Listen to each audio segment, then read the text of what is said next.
പിന്നെ വിഭൂതി ഭസ്മം പ്രസാദമായി കൊടുക്കുക, ഇതാണ് അവിടെ പണ്ടുണ്ടായിരുന്നത്. അതെല്ലാം നമ്മൾ തിരിച്ചതുപോലെ തന്നെ ചെയ്തുകൊണ്ടാണ് കാര്യങ്ങളൊക്കെ പോകുന്നത്. പക്ഷെ ധാരാളം പേര് വരാനോ ഒന്നും നമ്മൾ ആഹ്വാനം ചെയ്യുന്നില്ല. ഇതാണ് അതിന് കാരണം. ഇവിടെ നെഗറ്റീവായിട്ടൊന്നും സങ്കല്പിച്ചുകൊണ്ട് അവിടേക്ക് വരാൻ പാടില്ല. അത്രമാത്രം ദൈവികതയാണ്. പിന്നെ ആ സമാധി മണ്ഡപത്തിന് സമീപത്തേക്ക് മാംസം കഴിച്ചിട്ടൊന്നും അങ്ങനെ വരാൻ പാടില്ല. കേളക്കിയർ സിദ്ധർ കേളക്കിയരായിട്ടിരുന്ന കാലത്ത് തന്നെ അദ്ദേഹം വെച്ചാൽ സിദ്ധരുടെ പുനർജന്മമാണിത്. ഒരുപാട് പുനർജന്മങ്ങൾ കഴിഞ്ഞിട്ടുണ്ട്. അപ്പോൾ പുനർജന്മത്തിൽ അദ്ദേഹം പുനർജന്മത്തിന് മുമ്പ് കേളക്കിയരായിട്ടിരുന്ന സമയത്ത് തന്നെയും അദ്ദേഹം മാംസ ഭക്ഷണത്തിന് വിരുദ്ധമായിട്ടായിരുന്നു ഇരുന്നത്. അപ്പോൾ അതുകൊണ്ട് മാംസം കഴിച്ചിട്ട് ചെല്ലുന്നവരോ അങ്ങനെയുള്ളതൊന്നും അതിന് സമീപത്തേക്ക് എത്താൻ പാടില്ല എന്നുള്ളതാണ്.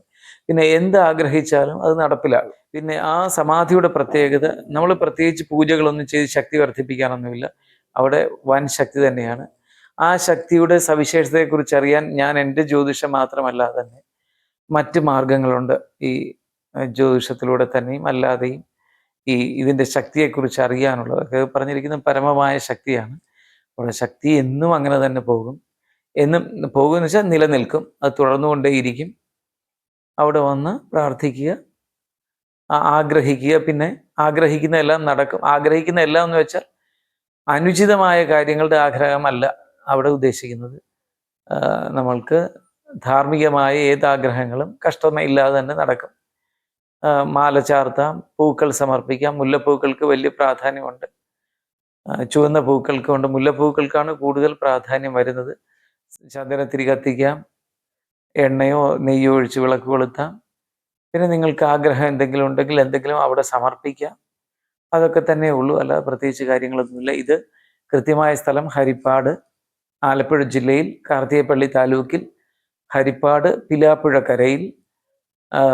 ഹരിപ്പാട് പിലാപ്പുഴക്കര എന്ന് പറയുമ്പോൾ സുബ്രഹ്മണ്യ സ്വാമി ക്ഷേത്രത്തിന് ഏകദേശം 1.5 കിലോമീറ്റർ തെക്ക് വടക്ക് കിഴക്കോട്ട് മാറിയാണ് ഈ വീട് നിൽക്കുന്ന ഈ മംഗലത്ത് കുടുംബം പിന്നെ ഈ സമാധി സ്ഥാനവും ഉള്ളത്.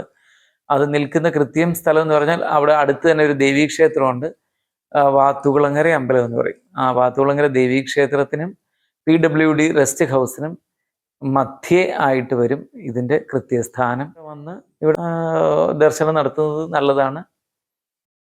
അത് നിർബന്ധപൂർവ്വം ഇങ്ങോട്ട് വന്നാൽ എല്ലാ കാര്യങ്ങളും നടക്കുമെന്നൊന്നും പറയുന്നില്ല. അതിനകത്തെ വിധി ഇതാണ്: കേളക്കിയരുടെ മന്ത്രം ജപിക്കാന്ന്. അപ്പാവു സ്വാമിക്കായിട്ട് പ്രത്യേക മന്ത്രങ്ങളൊന്നുമില്ല. അപ്പാവു സ്വാമിയുടെ ജനനം തന്നെ വളരെ വിശേഷമായിട്ടാണ് കേട്ടിട്ടുള്ളത്. മുൻഗാമികൾ പറഞ്ഞും അല്ലാതെ ജ്യോതിഷ മാർഗത്തിലൂടെയും ഒക്കെ തന്നെ അറിഞ്ഞിട്ടുണ്ട് അതിനെക്കുറിച്ച്. അദ്ദേഹം അന്നത്തെ മാതാപിതാക്കൾക്ക് 8 വർഷത്തെ കഠിനമായ പ്രാർത്ഥനയും തപസ്സും നടത്തിയതിൻ്റെ ഫലമായിട്ട് ഒരു മകനുണ്ടായത്. മക്കളില്ലാതിരുന്ന ഒരു സ്ത്രീ പുരുഷന്മാരായിരുന്നു, അവർക്ക് അങ്ങനെയാണ് ഉണ്ടായിരുന്നത്.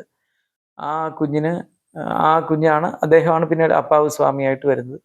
കാരണം ജനിച്ചപ്പോൾ തന്നെ അത്ഭുതകരമായ പ്രവർത്തികളും ഒക്കെ ആയിട്ട് വന്നു എന്നാണ് അറിവ്. അദ്ദേഹത്തിന് മന്ത്രമായിട്ട് പറയുന്നത് കേളക്കിയരുടെ മന്ത്രമാണ്. ഓം കേളക്കിയർ സിദ്ധർ നമോ നമഃ എന്ന് തന്നെ ചൊല്ലണം. അതിനു മുമ്പ് വേറെ വാക്കുകളോ പദങ്ങളോ ഒന്നുമില്ല. ഓം കേളക്കിയർ സിദ്ധർ നമോ നമഃ, ഈ മന്ത്രം ജപിക്കുക എന്നുള്ളതാണ്. ഈ മന്ത്രം ജപിച്ചാൽ സമാധാനമായി ജീവിക്കാനുള്ള അവസരം കൈവരും. എന്ന് വെച്ചാൽ അതാണല്ലോ മുഖ്യം. ഏത് തരത്തിലാണ്? അപ്പോൾ പണം വന്നാലാണ് സമാധാനം വരുന്നെങ്കിൽ അത് വരും.